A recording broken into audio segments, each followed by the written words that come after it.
and we're going to go ahead and get started with our week one go-to training for internet consumer behavior and analysis. First off, I just want to say how much I appreciate everybody taking the time out of their schedule to be here this evening for this live session. And as I'm sure you all know, our first week is going to focus on online consumer decision making. All right, so we're going to have an exercise that focuses on decision making as a process. We're going to look at how decision making is connected with funnel marketing, and we're going to connect that with specific strategies related to our industry. And we'll touch on that as we move through some prepared slides tonight, and then we'll be set to conquer the rest of the week. All right, so tonight as we have our session, I'm going to have, 5 or 6 prepared slides, and just because we've got some subject matter on the slides, that doesn't need to limit what we talk about. So if you have a question or a comment, please feel free to interject at any time. The more interaction that we have, the better our session will be for everybody. So with that in mind, we just mentioned our umbrella heading for this week, decision making. So I'm going to scoot us forward to the next slide here.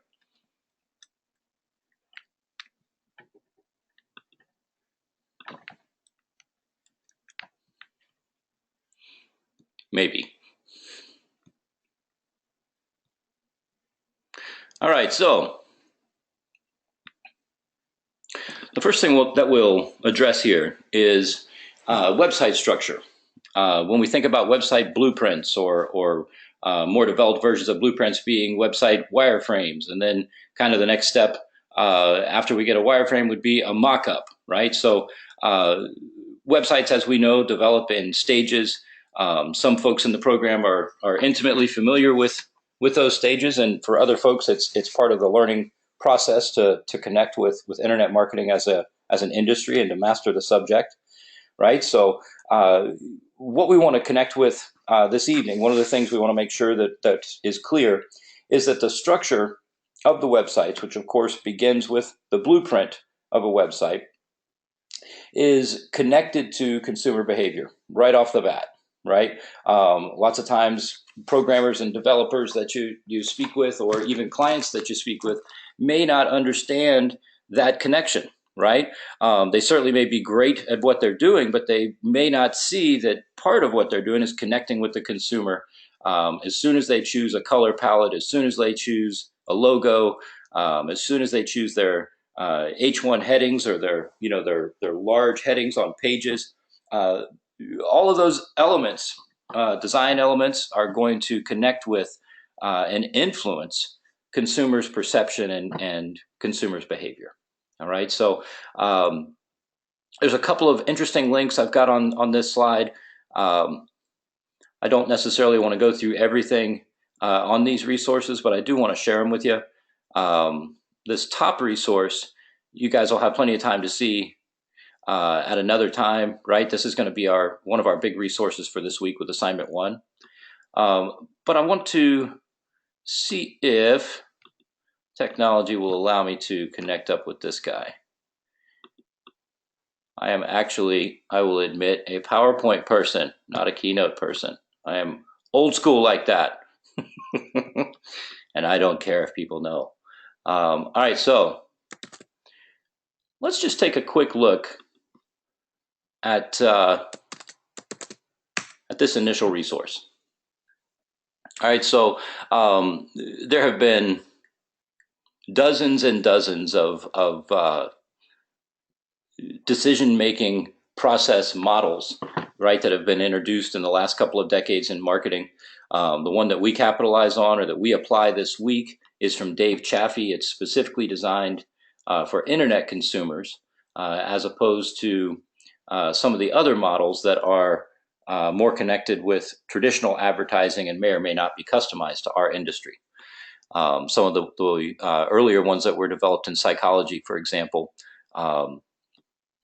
don't have anything to do with the internet specifically, right? They certainly can touch on consumer behaviors that could be relevant, but they're not going to be bringing things up like that might influence consumers, for example, like social media or the way sites are designed, or other significant influences that are part of our industry. So that's why this week we choose the model from Dave Chafsey that specifically addresses the internet and how internet marketing addresses consumer behavior. So let's just glance at this article, right? This is, we can see it's by Bryony Thomas, and it's addressing the consumer buying decision process. This is just an interesting article that looks kind of at some of the traditional ideas having to do with low risk and high risk, looking at cause and effect. And then she introduces an interesting model, right, for understanding buyers. She's got a 6-stage process. It's very similar to the process that we will be applying this week. But what you'll see when you look at the Chafee resource is that Chafee is more directly in line with online marketing. All right, but this idea of awareness, interest, evaluation, adoption, loyalty, and then feedback is oftentimes another element that's addressed with these types of models. And I want to make sure everybody sees how this is connected, right, with funnel marketing. And sure, there have been some contemporary critiques of funnel marketing, but that's healthy in our industry, right? Some folks say it's not this simple. And of course it's not, because we have influencers like social media and consumer reviews that can interject value and opinion into this process and influence consumers, right? A lot more than they could previously. And we'll look at the significance of online consumer-generated content in week 3 to specifically address that influence. Okay, so I want to make sure everybody sees this connection, right? Which is what we're underscoring this week, and this process as a significant element that we're also underscoring. All right, and as you can see here, this author addresses this as a process because they're looking at progression through this funnel. All right, and so just want to make sure that everybody's aware of this resource and kind of gets this example of this sort of analysis in our industry.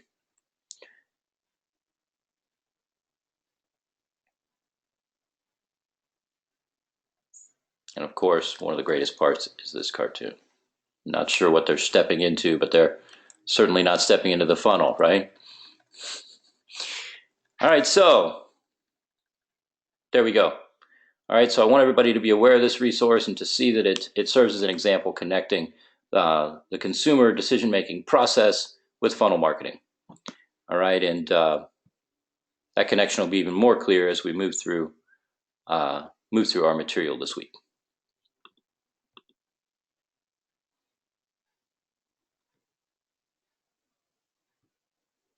All right, so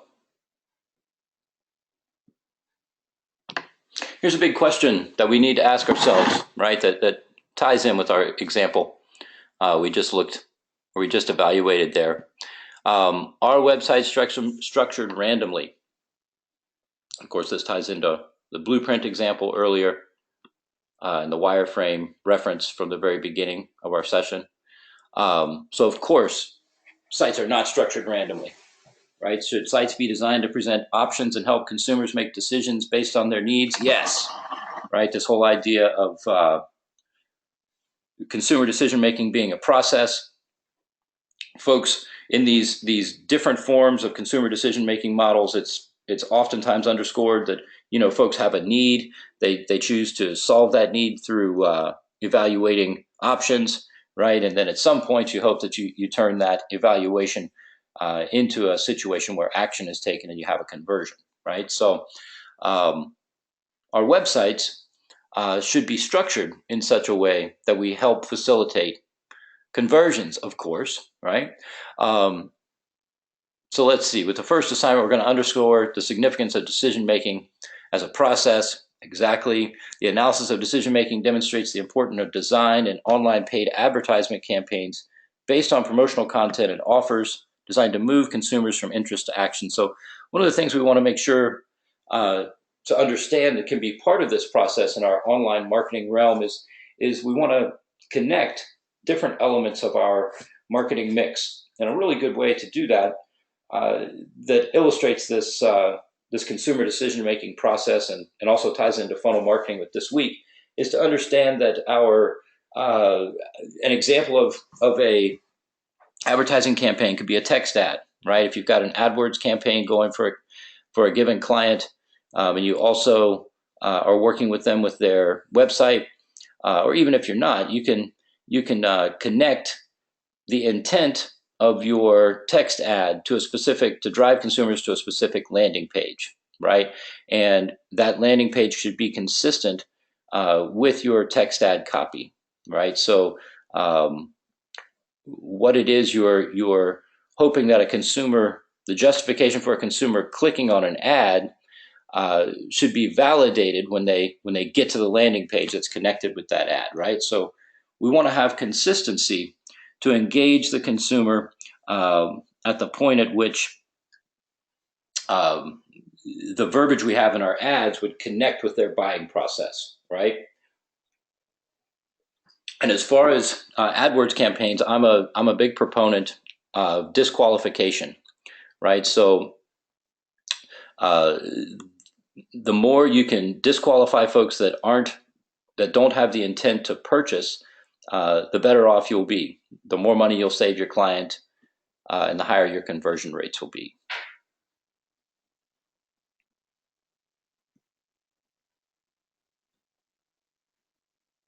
Okay, so we've got an example here that I want everybody to take a minute to pull up. Just if you've got your internet connection up and rolling, which we know you do, just slap open a new tab and check out this example of a site that kind of illustrates some of the processes that we're talking about with regard to consumer decision making today. So should sites be designed to present options to help customers make decisions to satisfy their needs? Absolutely. So go to this URL that my mouse is jumping around here, and act as an online shopper moving through the decision process for one of the automobile types, right? This is a screenshot from the site. So as long as you're seeing this, you know you're in the right spot. All right, and what I want everybody to take note of are the variables associated with the automobile categories, and understand that this site serves as a really good example with regard to its structure. Right? Is it the most beautiful site in the world? No. Is it a perfect site? No. But does it do a good job of helping customers to make decisions to get to a point to where they're ready to take action based on the information that they have chosen, right? So yeah, the site does a really good job for that. So let's all take just a minute and pull this site up and move through these different categories, right? These are different variables associated with the different types of autos that someone can choose, right? So what these variables do is they do a good job of helping customers make decisions to get to the most appropriate offer to satisfy their needs. And that's something that we've got to, that I hope we will all take with us from this class, right? As you move forward into the industry, one of the things that I hope is part of your marketing toolkit is underscoring the importance of customers from the very beginning, whether you're doing a website redesign, whether you're running a text ad campaign, or whether you're building a site from scratch, right? Think about the customer being presented with sequential information that's going to move them from an interest to taking an action.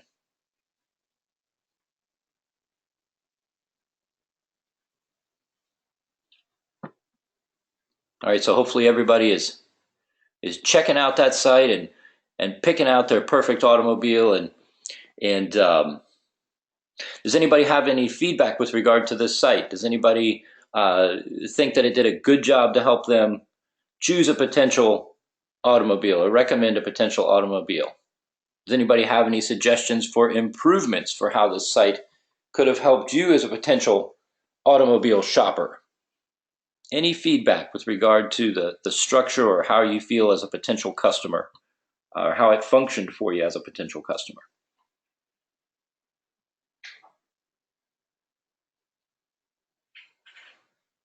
All right, nobody's going to be on the spot. So if we don't have questions about it, that's going to mean that everybody thought the site was perfect and they understand how this site represents the prioritization of sequential customer thinking and decision making as a process, right?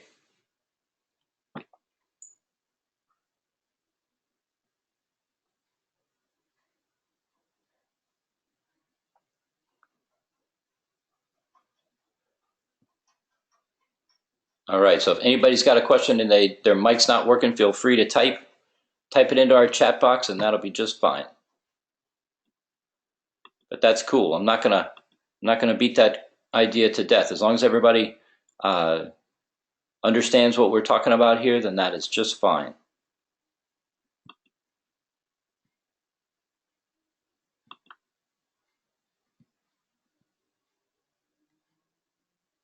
All right, so let's take this idea. All right, hold on. Somebody's got something in the text box. Let's not miss it here. All right, the navigation was very easy. Okay, good. All right, so that's good. That's positive.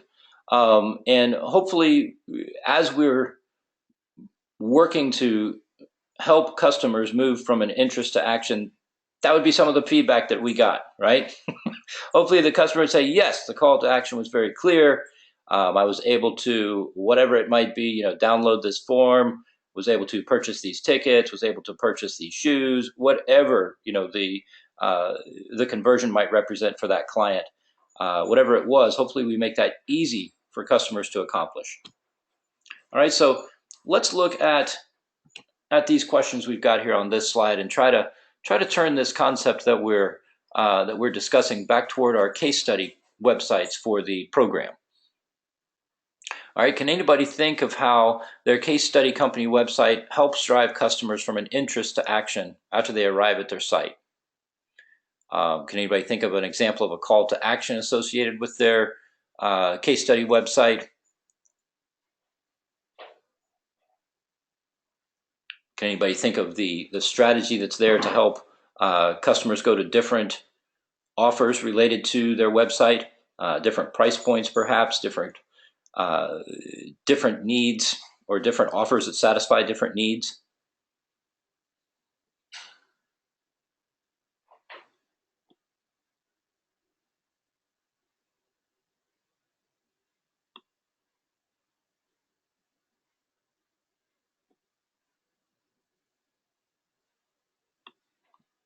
All right, any examples would be fantastic. Nobody has to have any examples, but it would just be nice if we had examples because it would help everybody in attendance to get to see something from how this concept is related to their case study website. When you get to the point to where you are doing write-ups on your case study website with your final project, which of course is an ongoing process, but it's something that's due at the end of the program in its final version.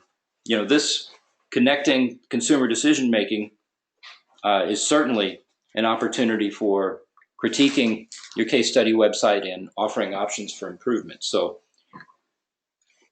this question can be something that you think about in our class and then apply toward strategy down the line and also make as suggestions for your case study website.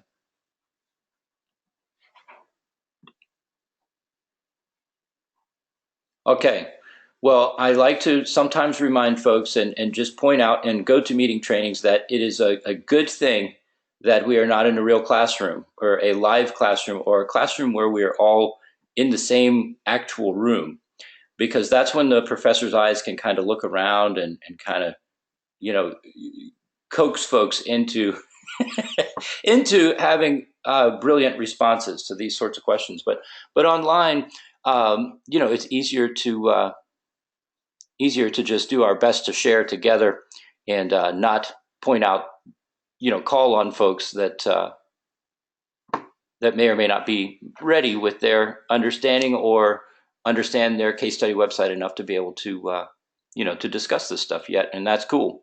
Nobody's under any pressure with regard to that. But if anybody's got any observations with their case study website, it's great to share. So let's see.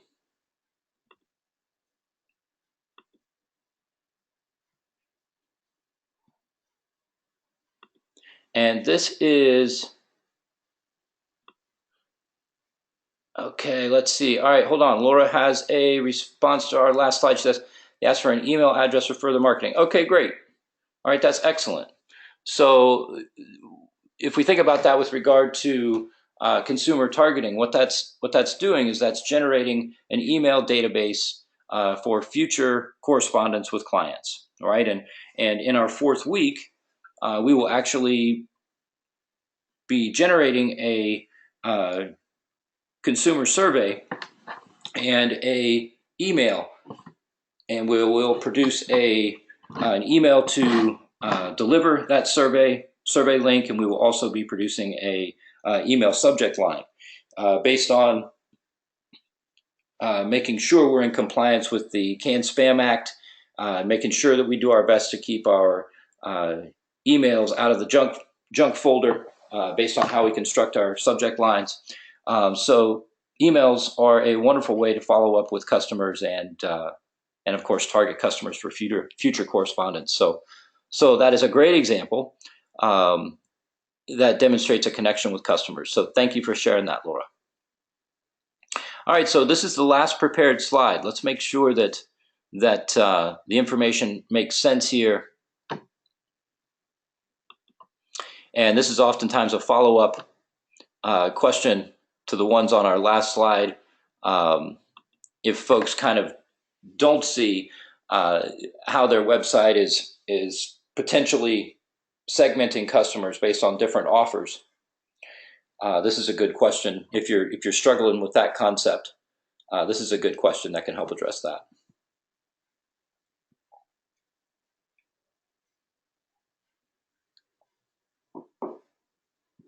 So lots of times at this point in the program, we have folks that are just kind of thinking that there's, and of course, there's lots of different experience levels, right?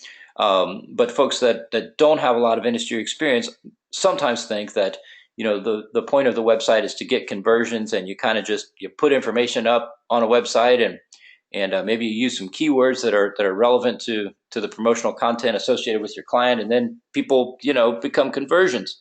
But one of the things that we touch on this week, and then we underscore more next week, is this idea of segmentation, right? Of developing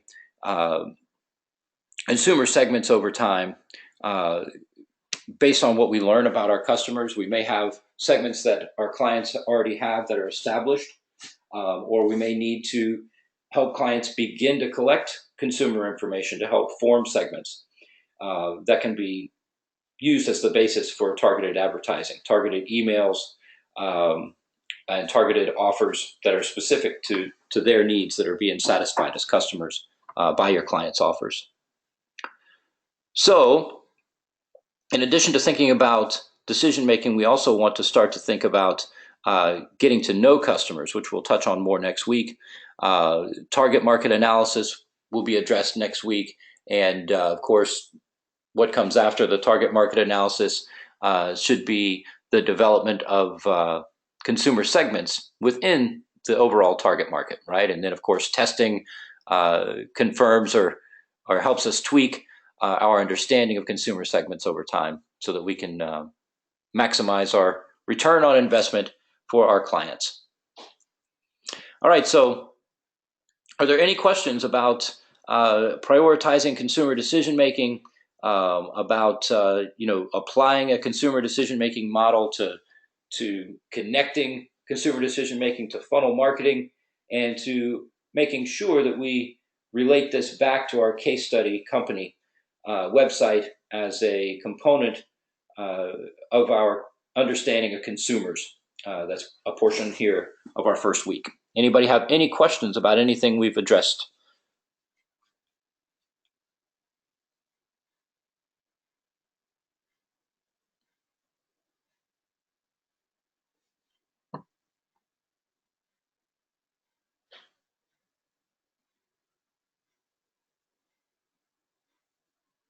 Okay.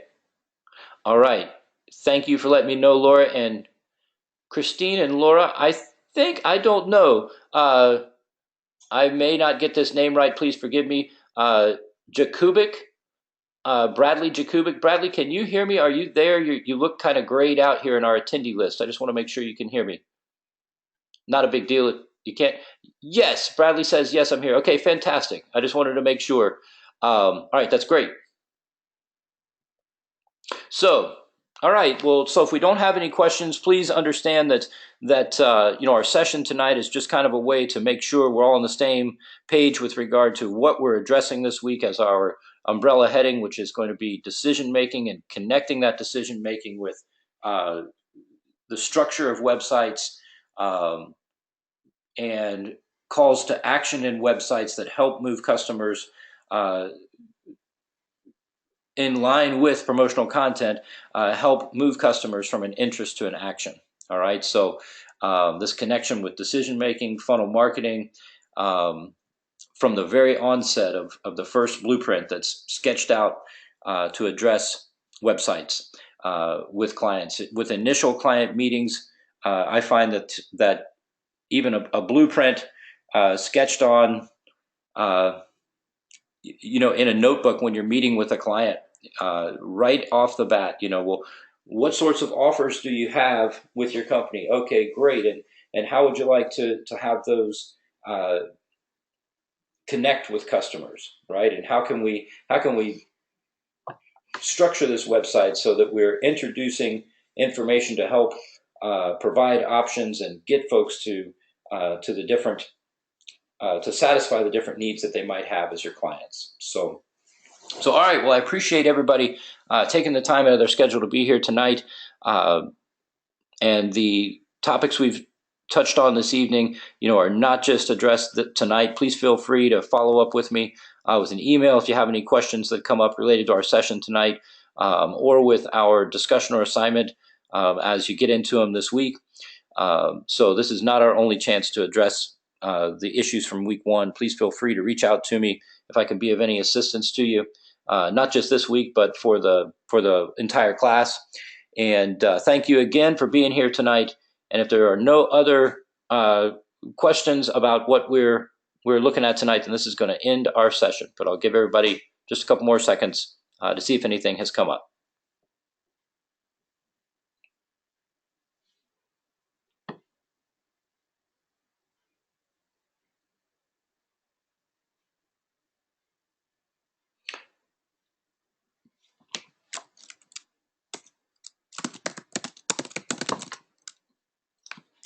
Aha!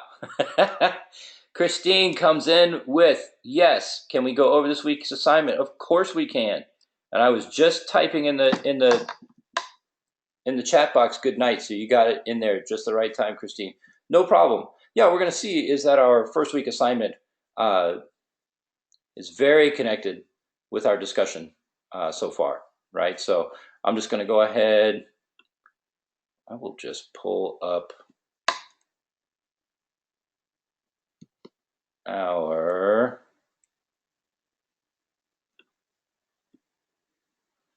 There we go. I will just pull up our assignment and we'll look at it real quick. Essentially, what you're going to do is you're going to use the decision-making model and relate it to your case study company. All right, so that's essentially what assignment 1 is.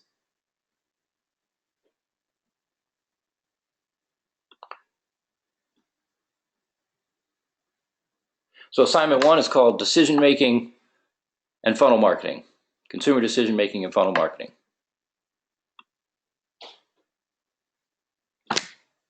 And the purpose of our assignment is going to be to explain the stages that are laid out in the decision-making model that we're going to use, that we're going to apply to our assignment.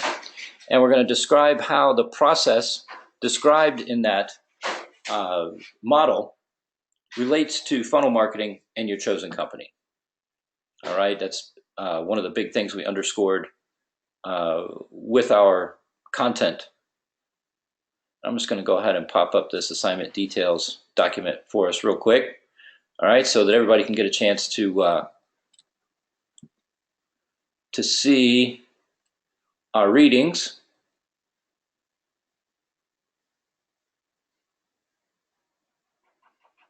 All right, and this one, number 5, is going to be the resource that's going to give you it is a slideshow, right? So it's not going to be something where you're going to hear a lot of have a lot of things added to the slideshow. It's just going to be the slideshow. So we're going to look at slide 29. That's going to give you a table that summarizes the decision-making model that's presented by Dave Chaffee, who I think is an excellent internet marketer that prioritizes customers very well with his research. So assignment 1, we're going to look at decision-making processes described in this week's readings, where we're going to focus specifically on that Chaffee resource for our example of a decision-making model. Here we go again. It's got a great flow chart or a table that you'll be able to check out on slide 29. These are the 6 stages, right? Very similar to the stages that we looked at with the example of the article at the beginning of our session, right? Unaware, aware, search, evaluate, select, purchase, post-purchase, evaluation, and feedback. And what we're going to do is we're going to think about how your case study company's website or how a typical customer might move through this process as an online consumer for your case study company. All right, and then you're going to produce a paragraph for each of those stages. All right, there's going to be 3 to 5 sentences that are going to address each of the 6 stages presented in Chaffee's model. These stages right here. All right, so that's the assignment in a nutshell, but you also want to have a flowchart that you create as part of it. So you want to create a flowchart when you see Chaffee's example. It'll make perfect sense how you're going to relate his concepts to your case study company.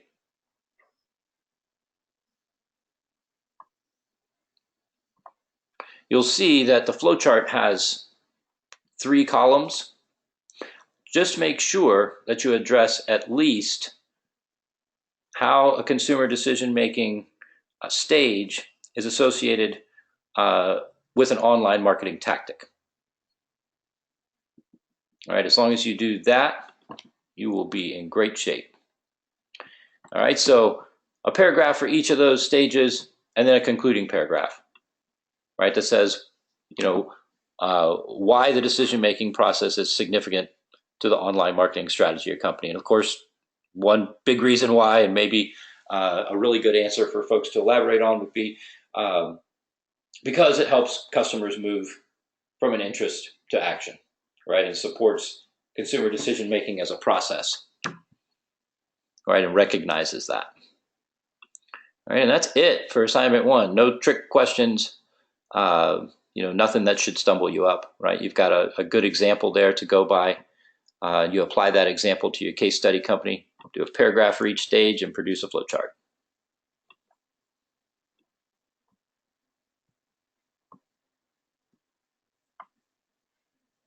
Everybody good with that? Any questions about that?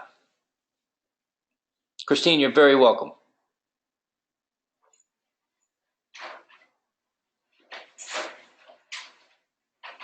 All right, any other questions tonight?